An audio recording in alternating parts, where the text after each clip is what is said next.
সব কিছুই মুহররম মাসের 10 তারিখ। আল্লাহ পৃথিবী সৃষ্টি করেছে এই দিনে, পৃথিবী ধ্বংস হবে এই দিনে, আদম সৃষ্টি করেছেন এই দিনে, এরকম অসংখ্য কিছু রিওয়ায়াত আছে। তো মুহররম মাসের 10 তারিখ, আশুরা মানে দশম, 10th, আরবিতে 10-এর আরবি হচ্ছে আশারা, 10। ওইটাকে যখন দশম যুক্ত করা হয়েছে তখন আরবিতে হচ্ছে আশুরা, দশম দিন, 10 থেকে দশম। তাহলে আশারা থেকে আশুরা, 10 থেকে দশম, মুহররম মাসের দশম দিন। তো মুহররম মাসের দশম দিনের কি গুরুত্ব? এমনি অসংখ্য জয়ীফ হাদিস আছে, জাল হাদিস আছে যে সব কিছুই মুহররম মাসের 10 তারিখ। আল্লাহ পৃথিবী সৃষ্টি করেছে এই দিনে, পৃথিবী ধ্বংস হবে এই দিনে, আদম সৃষ্টি করেছেন এই দিনে, এরকম অসংখ্য কিছু রিওয়ায়াত আছে যেগুলো সরাসরি নির্ভরযোগ্য সূত্রে প্রমাণিত নয়। নির্ভরযোগ্য সূত্রে প্রমাণিত কি? নির্ভরযোগ্য সূত্রে প্রমাণিত একটাই, সেটা হচ্ছে ইয়াউমা নাজাল্লাহু সুবহানাহু তাআলা ইয়া বানি ইসরাঈল যকুরু নি'মাতি আল্লাতী আন'আমতু আলাইকুম, হে বানু ইসরাইল স্মরণ করো আমার নিয়ামতের কথা। ওয়া ইয নাজ্জাইনাকুম মিন আলি ফিরআউন ইয়াসুমুনাকুম সুআল আযাব ইউযাব্বিহুনা আবনাআকুম ওয়া ইস্তাহইয়ুনা নিসাআকুম ওয়া ফী যালিকুম বালাউম মির রাব্বিকুম আযীম। স্মরণ করো সেই দিনের কথা যেই দিন আমি তোমাদের ফিরআউন থেকে মুক্তি দিয়েছিলাম। ফিরআউন কি করতো? ইয়াসুমুনাকুম সুআল আযাব, নিকৃষ্ট আযাব দিত তোমাদের। কিভাবে আযাব দিত? ইউযাব্বিহুনা আবনাআকুম, তোমাদের ছেলে সন্তানদের জবাই করতো। ওয়া ইস্তাহইয়ুনা নিসাআকুম, তোমাদের মেয়েদের বাঁচিয়ে রাখতো। কি দয়ায় বাঁচিয়ে রাখতো মেয়েদের? না, একদিকে পুরুষকে হত্যা করা হচ্ছে, আর একদিকে পরিবারের সম্মান, মেয়েদেরকে বাঁচিয়ে রাখা হচ্ছে দাসত্ব করার জন্য, প্র্যাকটিক্যাল দাসত্ব করার জন্য, আর পুরুষদেরকে হত্যাই করা হচ্ছে। তাহলে মেয়েদেরকে বাঁচিয়ে রাখা হচ্ছে লাঞ্ছনা, যে একটা জাতির লাঞ্ছনা এবং একটা পরিবারের লাঞ্ছনার সবচেয়ে বড় আলামত যে ওই বাড়ির স্ত্রী, ওই বাড়ির মেয়ে, ওই বাড়ির মা মানুষের দাস, মানুষের দাস। রিযাব্বিহুনা আবনাআকুম, তোমাদের পুরুষদের হত্যা করা হয়। ইস্তাহইয়ুনা নিসাআকুম, তোমাদের মেয়েদের বাঁচিয়ে রাখা হচ্ছে দাস হিসেবে। এই ভয়ঙ্কর শাসকের নাম হচ্ছে ফিরআউন। আমি মুক্তি দিয়েছি। ওয়া ইয ফারাকনা বিকুমুল বাহরা, সমুদ্রকে চিরে দিয়েছি তোমাদের জন্য, যেন তোমরা ফিরআউনের কবল থেকে মুক্তি পাও। ওয়া আগরাকনা আলা ফিরআউন, আর ফিরআউনকে ডুবিয়ে দিয়েছি এই সমুদ্রে। তো এটা পৃথিবীর ইতিহাসে যতগুলো বড় ঘটনা আছে তার মধ্যে বিশাল বড় ঘটনা হচ্ছে বানু ইসরাইলের মুক্তি পাওয়া আর ফিরআউনের ডুবে যাওয়া মূসা আলাইহিস সালাতু ওয়াস সালামের মাধ্যমে, এবং সমুদ্র চিরে দ্বিখণ্ডিত হয়ে যাওয়া। এই ঘটনা যেই দিন ঘটেছে সেটাই মুহররমের 10 তারিখ। এবং আজও ইহুদিদের কাছে এই দিন খুবই সম্মানিত, এবং তারা এই দিনের যে নামে তারা উদযাপন করে সেটা হচ্ছে ইয়ম কিপ্পুর। হিব্রু ভাষায় যেটাকে আমরা আশুরা বলছি ওটাকেই বলা হয় ইয়ম কিপ্পুর। তো রাসূলুল্লাহ সাল্লাল্লাহু আলাইহি ওয়াসাল্লাম যখন মদিনায় গেলেন তখন মদিনার ইহুদিরা এই দিনে সিয়াম পালন করত। তখন রমজানের সিয়াম আসেনি। তো রাসূল সাল্লাল্লাহু আলাইহি ওয়াসাল্লাম বললেন, তোমরা কেন এই দিনে সিয়াম পালন করো? তো বললো এই ঘটনা। তো আল্লাহ নবী বললেন, ফানাহনু আহাক্কু আওলা বিমূসা মিনকুম, বলছে মুসার খুশিতে খুশি হওয়ার হকদার তোমাদের চাইতে আমি বেশি। কেন? মুসা যেই তাওহীদের দাওয়াত দিত, যেই সিরাতে মুস্তাকিমের দাওয়াত দিত, এবং যেই ধারাবাহিক নবুয়তের ধারাবাহিকতায় মুসা, তারপরে আরও পরে ঈসা আলাইহিস সালাতু ওয়াস সালাম, সেই ধারাবাহিকতায় আমি মুহাম্মদ সাল্লাল্লাহু আলাইহি ওয়াসাল্লাম। তাহলে মূলত মুসা আলাইহিস সালাতু ওয়াস সালামের সকল কষ্টে কষ্ট পাওয়ার এবং সকল খুশিতে খুশি হওয়ার মূল হকদার হচ্ছে আমি। কেন? তোমরা এখন নামে মুসা আলাইহিস সালাতু ওয়াস সালামের অনুসারী, কিন্তু কাজে পথভ্রষ্ট, অভিশপ্ত। তো রাসূল সাল্লাল্লাহু আলাইহি ওয়াসাল্লাম সিয়াম পালন করলেন, এবং ইহুদিদের বিরোধিতার খাতিরে একদিন আগে অথবা একদিন পরে আরেকটা সিয়াম তিনি অতিরিক্ত করে দিলেন।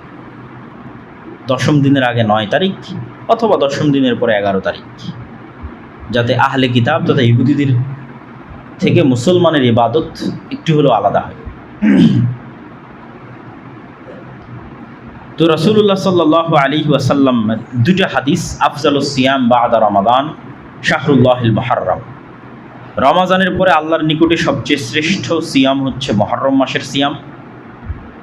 আর আরেকটা হাদিসে রাসূল সাল্লাল্লাহু আলাইহি ওয়াসাল্লাম বলেন, সিয়াম ইয়াউম আশুরা আহতাসিবু আলাল্লাহ আন ইউকাফিরা সানাতা আল্লাতী ক্বাবলাহ।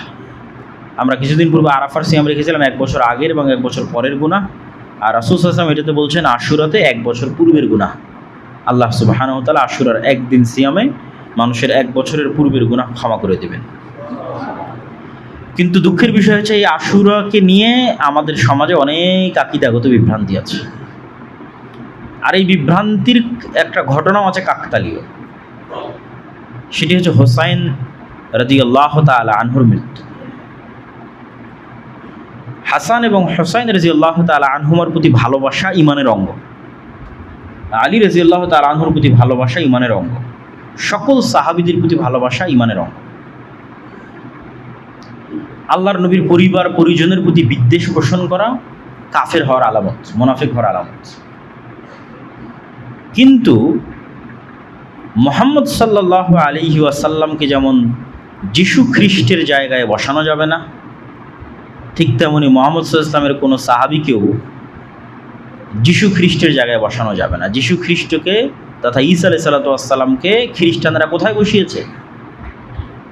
এমন উঁচুতে নিয়ে চলে গেছে যে সারা পৃথিবীর সব মানুষের গুনাহ নিয়ে ঈসা আলাইহিস সালাতু ওয়াস সালাম মারা গেছে, নাউজুবিল্লাহ। এই জন্য ঈসা আলাইহিস সালাতু ওয়াস সালামের মৃত্যুকে উদযাপন করা, কাছাকাছি ওই সেম থিওরিতে চলে গেছে একদল বিভ্রান্ত মুসলমান হোসাইন রাদিয়াল্লাহু তাআলা আনহুর মৃত্যুকে নিয়ে। অথচ হোসাইন রাদিয়াল্লাহু তাআলা আনহুর চেয়ে অবশ্যই শ্রেষ্ঠ আশারায়ে মুবাশশার বিল জান্নাহ, জান্নাতের সুসংবাদপ্রাপ্ত 10 জন সাহাবী। অন্তত তার নিজের পিতা আলী রাদিয়াল্লাহু তাআলা আনহু তো অবশ্যই শ্রেষ্ঠ। তো যারা জান্নাতের সুসংবাদ প্রাপ্ত এবং তাদের মধ্যে যে 4 জন খলিফা, তাদেরকেও অনেককেই হত্যা করা হয়েছে। ওমরকে হত্যা করা হয়েছে, ওসমানকে হত্যা করা হয়েছে রাদিয়াল্লাহু তাআলা আনহু। তাদের হত্যা উম্মতে মুহাম্মাদির জন্য যতটা ক্ষতিকর, ওই সময়ের জন্য যতটা ব্যথার, দুঃখের এবং কষ্টের ছিল, হোসেন রাদিয়াল্লাহু তাআলা আনহুর হত্যাও দুঃখের এবং কষ্টের, কিন্তু তুলনা করা সম্ভব নয়। তাহলে হোসাইন রাদিয়াল্লাহু তাআলা আনহুর হত্যায় যদি শোক পালন করতে হয়, তাহলে আবু বকর, ওমর, উসমান, আলীর হত্যাতেও তো তার চেয়ে বেশি শোক পালন করতে হবে। আর তার চেয়ে বেশি শোক পালন করতে হবে মুহাম্মদ সাল্লাল্লাহু আলাইহি ওয়াসাল্লামের মৃত্যুতে। কিন্তু ইসলাম তো শোকের ধর্মই নয়, ইসলাম শোকের দিন নয়।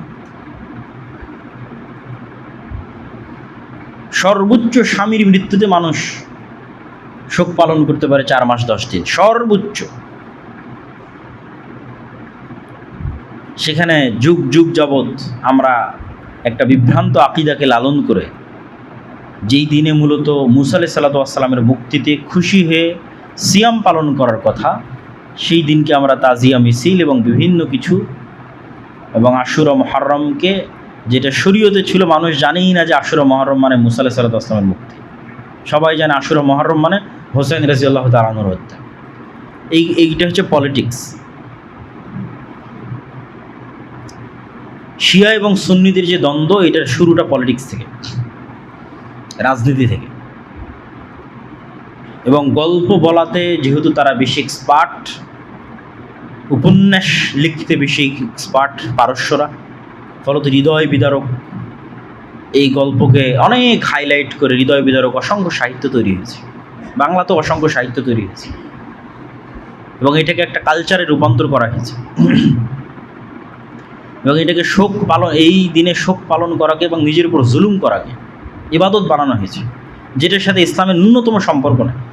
মানুষ নিজের গায়ে আঘাত করবে ছুরি দিয়ে, হাজার হাজার মানুষ রক্তাক্ত করবে নিজের মাথাকে, কষ্ট দিবে নিজেকে, এর সাথে ইসলামের ন্যূনতম সম্পর্ক নেই। এগুলো সম্পূর্ণরূপে হারাম। মানুষ নিজেকে কখনোই কষ্ট দিতে পারে না, ইসলামে নিষিদ্ধ। লা তুলকু আইদিকুম, তোমরা নিজেদেরকে তাহলুকা, স্বেচ্ছায় ধ্বংসের দিকে নিক্ষেপ করিও না, আল্লাহর আদেশ। এবং আত্মহত্যাও ইসলামে হারাম। এগুলো কাছাকাছি আত্মহত্যার মতো প্রবণতা।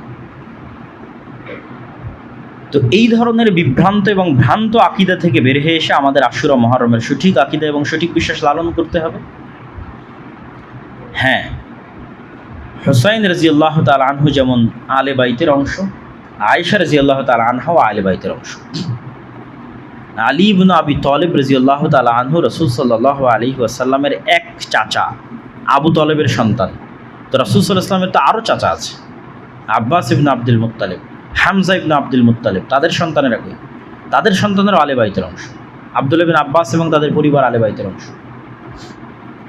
তাহলে শুধু একজনকে যদি আমি সম্পূর্ণরূপে আলাদা করে নিই, আলী রাদিয়াল্লাহু তাআলা রাসূল সাল্লাল্লাহু আলাইহি ওয়াসাল্লাম মাত্র এক মেয়েকে বিবাহ করেছে, আর ওসমান রাদিয়াল্লাহু আনহু দুই মেয়েকে বিয়ে করেছে। তো রাসূল সাল্লাল্লাহু আলাইহি ওয়াসাল্লামের দুই মেয়েকে বিয়ে করার পর ওসমান রাদিয়াল্লাহু আনহু হয়ে গেল আমার কাছে ঘৃণার পাত্র। আর এক মেয়েকে বিবাহ করার কারণে আমি তাকে হাইলাইট করে উপরে নিয়ে যেতে যেতে যেতে যেতে কেউ কেউ ইলাহ আল্লাহ বানিয়ে ফেলেছে আলী রাদিয়াল্লাহু তাআলা, নাউযুবিল্লাহ। তাহলে এই তুলনাগুলো থেকেই তো বোঝা যায় যে এটার মধ্যে কোথাও না কোথাও গ্যাপ আছে, ভুল ত্রুটি আছে। যদি আল্লাহ নবীর পরিবারের প্রতি ভালোবাসা হয়, তাহলে যিনি আল্লাহ নবীর দুই মেয়েকে বিয়ে করেছে ওসমান রাদিয়াল্লাহু তাআলা, উনি তো বেশি ভালোবাসার পাত্র। যদি আল্লাহ নবীর মেয়ের জামাই হিসেবে বেশি ভালোবাসার পাত্র, তাহলে এই জন্য জিনিসগুলো আসলে লজিক্যালি টিকে না, বরং এগুলো প্রত্যেকটাই মূলত পলিটিক্স। হ্যাঁ, এটা ঠিক যে যেই মুহূর্তে হোসাইন রাদিয়াল্লাহু তাআলা আনহুকে হত্যা করা হচ্ছে ওই মুহূর্তের শাসক ইয়াজিদ, কিন্তু উমাইয়াদের দারুল খেলাফা হচ্ছে দামেস্ক, আর নিহত হচ্ছেন হোসাইন রাদিয়াল্লাহু তাআলা আনহু ইরাকে। ইরাক থেকে সিরিয়ার দূরত্ব ভালোই, এবং মধ্যে মরুভূমি থাকায় যাওয়ার রাস্তা অনেক ক্রিটিক্যাল, ফোরাত নদীর তীর ধরে ঘুরে যেতে হয়। ইব্রাহিম আলাইহিস সালাতু ওয়াস সালাম যখন ইরাক থেকে সিরিয়াতে হিজরত করেছিলেন তখনও ওনাকে এইভাবে ঘুরে আসতে হয়েছে। তো শাসক আছে দামেস্কে, সরাসরি তার পক্ষ থেকে হত্যার আদেশের প্রমাণ ইতিহাসে পাওয়া যায় না। বায়াত যেন না নিতে পারে, আত্মসমর্পণ যেন করে, আমার হাতে এসে যেন বায়াত নাই, এই রকমের আদেশ আছে। কিন্তু মূল কালপ্রিট এখানে হচ্ছে কুফার মানুষেরা, যারা মুনাফিকি করেছে, যারা তাকে অনেক উৎসাহ দিয়ে মদিনা থেকে নিয়ে গেছে, আসেন আমরা আপনার পাশে থাকবো, অমুক করব তমুক করব, কিন্তু যাওয়ার পর আর পাশে নাই।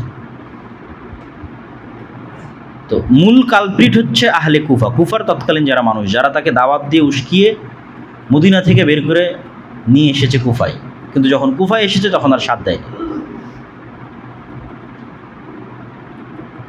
ঘটনা অত্যন্ত হৃদয় বিদারক।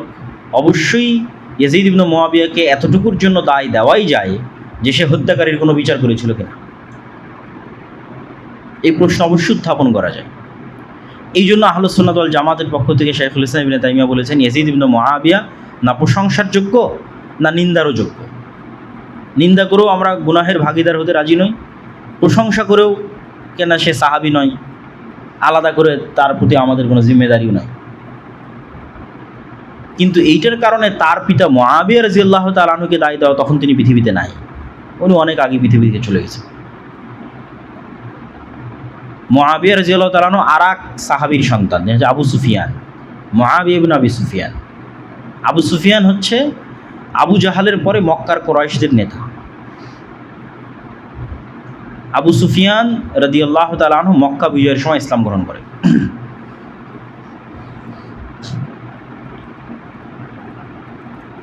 এবং আবু সুফিয়ান রাদিয়াল্লাহু তাআলা আনহু এবং তার সন্তান মুআবিয়া রাদিয়াল্লাহু তাআলা আনহু রাসূল সাল্লাল্লাহু আলাইহি ওয়াসাল্লামের অনেক নিকটস্থ এবং অনেক কাছের। যারাই পূর্বে কাফের থেকে মুসলমান হয়েছে তাদের কারো প্রতি বিদ্বেষ রাখার সুযোগ নাই, তার পূর্বের কাফের অবস্থার কারণে। কী জন্য সুযোগ নাই? ওমর রাদিয়াল্লাহু তাআলা আনহু তো পূর্বে কাফের ছিলেন, মুশরিক ছিলেন, রাসূল সাল্লাল্লাহু আলাইহি ওয়াসাল্লামের শত্রু ছিলেন। খালিদ বিন ওয়ালিদ তো এক যুদ্ধে মুহাম্মদ সাল্লাল্লাহু আলাইহি ওয়াসাল্লামের বিরুদ্ধে বিজয় অর্জন করেছে, উহুদের যুদ্ধে। পরে খালিদ বিন ওয়ালিদ তো সব যুদ্ধে মুসলমানদের নেতৃত্ব দিয়েছে। আজ যতদূর পর্যন্ত মুসলমানদের সীমানা সবই খালিদ বিন ওয়ালিদের অবদান। তাহলে যেই কারণে আপনি ওমর রাদিয়াল্লাহু তাআলা আনহুকে ঘৃণা করতে পারেন না, খালিদ বিন ওয়ালিদকে পারেন না, ওই কারণে আবু সুফিয়ান এবং মুআবিয়া বিন আবু সুফিয়ানকে পারেন না। বরং ঘৃণা করা তো বহু দূরের কথা, ঘৃণা রাখলে মানুষ কাফের হয়ে যেতে পারে। এই জন্য একটা প্রশ্নের উত্তরে একজন সালাফ বলেছেন যে ওমর ইবনে আব্দুল আজিজ বেশি শ্রেষ্ঠ না মুআবিয়া ইবনে আবি সুফিয়ান বেশি শ্রেষ্ঠ? কেন ওমর ইবনে আব্দুল আজিজের শাসনকালকে মানুষ খোলাফায়ে রাশেদার শাসনকালের সাথে তুলনা করত, অথচ ওমর ইবনে আব্দুল আজিজ সাহাবী নয়, উমাইয়া খেলাফতের একজন শাসক। তখন একজন সালাফে সালিন উত্তরে বলেছেন যে ওমর ইবনে আব্দুল আজিজের সারা জীবনের আমল আর মুআবিয়া ইবনে আবি সুফিয়ানের একটা সিজদা যারা রাসূল সাল্লাল্লাহু আলাইহি ওয়াসাল্লামের সাথে দিয়েছে, দুইটার তুলনা হবে না। সাহাবীদেরকে ওই সর্বোচ্চ মর্যাদার জায়গা দিয়ে রাখতে হবে। ফলত এই নিকৃষ্ট পলিটিক্সের মধ্যে ঢুকে ঈমান হারানো অত্যন্ত বড় একটি শয়তানের ষড়যন্ত্র। এই ষড়যন্ত্রে আমাদের পা দেওয়া যাবে না। আল্লাহ সুবহানাহু ওয়া তাআলা আমাদের মুহররমের 10 তারিখের যে সঠিক ইতিহাস সেটি জানার এবং মুসা আলাইহিস সালাতু ওয়াস সালামের যে মুক্তি, এই মুক্তিতে আনন্দিত হয়ে সিয়াম পালন করার তৌফিক দান করুক, আল্লাহুম্মা আমিন। আল্লাহ সুবহানাহু ওয়া তাআলা পবিত্র কোরআন মাজিদে যে কয়েকটি বিষয়ের প্রতি মানুষের মনোযোগ আকর্ষণ করার চেষ্টা করেছেন বারবার বিভিন্ন আঙ্গিকে, তার মধ্যে সবচেয়ে গুরুত্বপূর্ণ বিষয় হচ্ছে দুনিয়ার তুচ্ছতা এবং পরকালের মূল্য। দুনিয়ার জীবন গুরুত্বপূর্ণ নয়, পরকালের জীবন গুরুত্বপূর্ণ। এই বিষয়ে আল্লাহ সুবহানাহু ওয়া তাআলা বারবার মানুষের দৃষ্টি আকর্ষণ করেছে। তো এই দৃষ্টি আকর্ষণ থেকে আমাদের যেটি শিক্ষা সেটি হচ্ছে, পরকাল এবং পুনরুত্থান যদি সত্য হয়, তাহলে যে হিসাব আমাদের দিতে হবে সেই হিসাব সময়ের হিসাব। আমরা প্রতি মুহূর্ত এবং প্রতি সেকেন্ড যা পার করছি সেটির হিসাব। যেমন আল্লাহ সুবহানাহু ওয়া তাআলা নিজে বলছেন, ইকতারাবা লিন-নাসি হিসাবুহুম, মানুষের হিসাবের সময় অতি নিকটে চলে এসেছে। ওয়া হুম ফি গাফলাতিন মু'রিজুন, অথচ মানুষ অবহেলায় এবং খেলতামাশায় এই সময়গুলোকে পার করে দিচ্ছে। মানুষ মনে করছে যে এই জীবনটাই শেষ,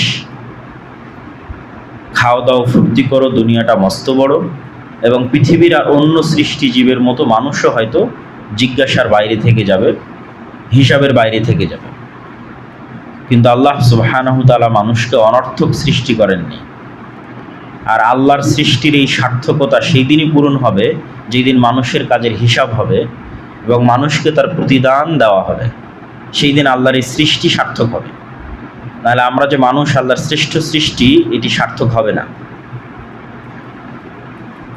তো এই সময়ের গুরুত্ব সম্পর্কে আল্লাহ সুবহানাহু ওয়া তাআলা নিজেও, আমাদের সবার একটি সূরা মুখস্থ আছে, সূরাতুল আসর, ওয়াল আসর ইন্নাল ইনসানা লাফি খুসর, শপথ সময়ের, নিশ্চয় প্রত্যেক মানুষ সময় নষ্ট করে। আমি এই আয়াতের এই অর্থ করি, যদিও আয়াতের শাব্দিক অর্থ হচ্ছে শপথ সময়ের, নিশ্চয় প্রত্যেক মানুষ ক্ষতির মধ্যে নিমজ্জিত। আর আমি কি বললাম? শপথ সময়ের, নিশ্চয় সকল মানুষ সময়ের বিষয়ে ক্ষতির মধ্যে নিমজ্জিত, মানে সময় নষ্ট করতেছে। ইল্লাল্লাযীনা আমানু ওয়া আমিলুস সালিহাত, সময় কাদের নষ্ট হচ্ছে না? যারা ঈমান আনয়ন করেছে, সৎ কাজে সময়কে কাজে লাগাচ্ছে। ওয়া তাওয়াসাউ বিল হাক্কি ওয়া তাওয়াসাউ বিস সবর, পরস্পরকে সত্যের আদেশ দিচ্ছে এবং ধৈর্যের আদেশ দিচ্ছে, তাদের সময় নষ্ট হচ্ছে না। এবং একই কথা রাসূলুল্লাহ সাল্লাল্লাহু আলাইহি ওয়াসাল্লাম হাদিসে বলেছেন যে আদ-দুনিয়া ওয়া মা ফিহা কুল্লুহা মালউনা, দুনিয়া এবং দুনিয়ার মধ্যে যা কিছু আছে সবই অভিশপ্ত। অতটুকু অভিশাপের বাইরে তথা অতটুকু সময় কাউন্ট হবে, গণা হবে যতটুকু আল্লাহর জন্য। তার মানে কি আপনার ব্যবসা বাণিজ্য এগুলোও অভিশপ্ত? না, শুধু নিয়ত ঠিক থাকলে ওগুলোও কাউন্ট হবে। আপনার স্ত্রী, পুত্র, সন্তান, সন্ততির সাথে কাটানোর সময়, ব্যবসা বাণিজ্য, ক্যারিয়ার, চাকরি ক্ষেত্রে কাটানোর সময়, এমনকি ঘুমানোর সময়, সব সময় কাউন্ট হবে, গণনার মধ্যে আসবে, কার্যকর হবে, অ্যাক্টিভ থাকবে, যদি সেগুলোর নিয়ত বিশুদ্ধ থাকে, কাজ সৎ থাকে। নাহলে দেখা যাবে জীবন পার করেছি 60 বছর, কিন্তু কিয়ামতের মাঠে দেখা যাচ্ছে যে আমার জীবন মাত্র 1 ঘন্টা অথবা 10 মিনিট। কেননা ওই একটা ঘন্টাই আসলে আমি আল্লাহর জন্য ব্যয় করেছিলাম। এই জন্য সময় খুবই ভয়ঙ্কর। এই জন্য ইসলামে প্রত্যেকটা আমল এবং প্রত্যেকটা ইবাদত সময়ের সাথে সূক্ষ্ম থেকে সূক্ষ্মভাবে কানেক্টেড। আর কোনো দিন, আর কোনো ধর্ম, আর কোনো রিলিজিয়ান পৃথিবীতে এতটা টাইম কানেক্টেড, টাইম ওরিয়েন্টেড নয়, সময় কেন্দ্রিক নয়। সাহারি, ইফতারি একদম ঘড়ি ঘন্টা ধরে এক্সাক্ট টাইমে হতে হবে। 5 ওয়াক্ত সালাত ঘড়ি ঘন্টা মিনিট সেকেন্ড ধরে একদম এক্সাক্ট টাইমে হতে হবে। আমরা রমজানের কথা বলি, আর যত আমাদের ঈদের সালাত বলি, যা আছে সব কিছু টাইম কানেক্টেড এবং টাইম ওরিয়েন্টেড। তথা আমরা যদি সময়কে একটা একমুখী সরল পথ হিসেবে কল্পনা করি, যে সময় একটা একমুখী সরল পথ, তাহলে ওই সময়ের মধ্যে মূলত আমরা ইবাদতগুলোকে ঢুকাচ্ছি। ওই সময়টাই মূলত আমার লাইফ। সময় পার হচ্ছে, ওর মধ্যে আমরা আমাদের কথা, কাজ, আমাদের ইবাদত, আমল, আখলাক সব ঢুকাচ্ছি। আর যখন ঢুকাচ্ছি না, তখন ওই সময় তো পার হয়ে গেছে, ওই সময় তো সেফ অবস্থায় আছে। ফলত ওই সময় আর তো আমি কিছু ঢুকাতে পারলাম না। যে সময় সালাত ঢুকানোর কথা ছিল, ওই সময় তো আর কিছু ঢুকলো না, ফাঁকা চলে গেল। কিন্তু সময় তো অক্ষত। তো আল্লাহ সুবহানাহু ওয়া তাআলা পবিত্র কোরআন মাজিদের বিভিন্ন আয়াতে মানুষ দুনিয়ায় খেলতামাশায় মত্ত থাকবে এবং শয়তান মানুষকে খেলতামাশায় মত্ত রাখবে, এটির দিকেও ইঙ্গিত করেছেন। মানুষের সময় নষ্ট করাবে, এটার দিকেও ইঙ্গিত করেছেন। যেমন আল্লাহ সুবহানাহু ওয়া তাআলা বলেন, ফাখালাফা মিন বা'দিহিম খালফুন। সূরা মারিয়ামে যেখানে আল্লাহ এই আয়াত বলছেন, এই আয়াতের পূর্বে অসংখ্য নবীর ধারাবাহিক সংক্ষিপ্ত জীবনী আছে। নূহ, হুদ, সালেহ, ইব্রাহিম, লূত, মূসা, ঈসা, অনেক নবীর নাম নিয়ে সংক্ষিপ্ত সংক্ষিপ্ত ধারাবাহিক জীবনীর পর এবার আল্লাহ বলছেন, ফাখালাফা মিন বা'দিহিম খালফুন। এদের পরে এমন প্রজন্ম আসলো, তথা প্রত্যেক নবীর পরে এদের পরে এমন প্রজন্ম আসলো, আদাউস সালাত, যারা সালাতকে নষ্ট করে দিল, সালাতের গুরুত্ব তাদের কাছে থাকলো না। ওয়াত্তাবাউশ শাহওয়াত, এবং নিজের মনের প্রবৃত্তির অনুসরণ করলো, আল্লাহর কথা শুনলো না। ফাসাউফা ইয়ালকাউনা গাইয়্যা, এরা ধ্বংস হয়ে যাবে, আযাব প্রাপ্ত, গজব প্রাপ্ত হবে। তো অতীতের উম্মতেরা যেমন আযাব এবং গজব প্রাপ্ত হয়েছে, এই উম্মত আযাব এবং গজব প্রাপ্ত হবে। আমরাও এই কাতারে আসবো, কারণ আমরা মুহাম্মদ সাল্লাল্লাহু আলাইহি ওয়াসাল্লামের পরে আসছি। তো মুহাম্মদ সাল্লাল্লাহু আলাইহি ওয়াসাল্লাম এবং তার সাহাবীরা সালাতের গুরুত্ব দিয়েছে, শাহওয়াতের অনুসরণ করেনি। কিন্তু আমরা যারা পরবর্তীতে অনুসরণ করতেছি 1400 বছর পর, আমাদের কাছে সালাত অবহেলিত এবং আমাদের মনের প্রবৃত্তি প্রাধান্যপ্রাপ্ত। তাহলে অতীতে চলে যাওয়া জাতির মতো তো আমরা গজব প্রাপ্ত হওয়ার হকদার। সেই গজব কোথায়? তো উম্মতে মুহাম্মাদির গজব মূলত বিধর্মীদের উম্মতে মুহাম্মাদির উপর চাপিয়ে দেওয়া। আল্লাহ আমাদের উপর শাসন করার দায়িত্ব দিবেন বিধর্মীদের। এটা হলো উম্মতে মুহাম্মাদির উপর গজবের ধরন। অথবা মুসলমান পরস্পর গৃহযুদ্ধ। আল্লাহ সুবহানাহু ওয়া তাআলা প্রায় নবীর সময়ে গজবের স্টাইল চেঞ্জ করেছেন। সুতরাং গজব সবসময় একই স্টাইলে আসবে, এটা সাধারণত দেখা যায়নি। নূহ আলাইহিস সালাতু ওয়াস সালামকে বন্যায়, তো লূত আলাইহিস সালাতু ওয়াস সালামকে তো বন্যায় নয়। পরবর্তীতে আর কোনো নবীর ক্ষেত্রে বন্যা আসেনি, মানে গজবের ফরম্যাটে বন্যা আসেনি। লূত আলাইহিস সালাতু ওয়াস সালামকে শহর উল্টিয়ে দেওয়া হয়েছে। পরবর্তী আর কোনো নবীর গজবের ক্ষেত্রে এই ফরম্যাট আসে। হুদ আলাইহিস সালাতু ওয়াস সালামের কওমকে বিকট আওয়াজ, সালেহ আলাইহিস সালাতু ওয়াস সালামের কওমকে ঝড়ো বাতাস, তথা কোনো এক নবীর ক্ষেত্রে ঝড়ো বাতাস, কোনো এক নবীর ক্ষেত্রে বিকট আওয়াজ। আবার যখন আসহাবুল ফিল আসতো, তখন উপর থেকে পাখি দিয়ে পাথর। তাহলে উম্মতে মুহাম্মাদির ক্ষেত্রে কি? উম্মতে মুহাম্মাদির ক্ষেত্রে কি ভূমিকম্প হয়ে মাটির নিচে ধসে যাবে, বন্যা হ্যাঁ ডুবে যাবে? না। উম্মতে মুহাম্মাদির ক্ষেত্রে আযাবের ফরম্যাট হচ্ছে বিধর্মীরা আপনাকে শাসন করবে, অথবা আমরা নিজেরা গৃহযুদ্ধ করে পরস্পরকে হত্যা করি। এই আযাব কেন আসবে? আদাউস সালাত, যখন সালাত অবহেলিত হবে, মনের প্রবৃত্তির অনুসরণ হবে। আল্লাহ সুবহানাহু ওয়া তাআলা আর এক আয়াতে বলেন, ওমিনান নাসি মান ইয়াশতারি লাহওয়াল হাদিস লিউদিল্লা আন সাবিলিল্লাহ। মানুষদের মধ্যে একদল মানুষ আছে যারা লাহওয়াল হাদিস কিনে। লাহওয়াল হাদিসের ব্যাখ্যায় ইবনে কাসির রাহিমাহুল্লাহ বলছেন, প্রত্যেক যে কাজ মানুষকে আল্লাহর স্মরণ থেকে দূরে রাখে, তার সবই লাহওয়াল হাদিস। মোবাইলের গেম থেকে শুরু করে, ফেসবুক স্ক্রলিং থেকে শুরু করে, মুভি সিরিজ থেকে শুরু করে, খেলা দেখা থেকে শুরু করে, যে কোনো কিছু যা মানুষকে আল্লাহর স্মরণ থেকে গাফেল করে দেয়, তা লাহওয়াল হাদিস।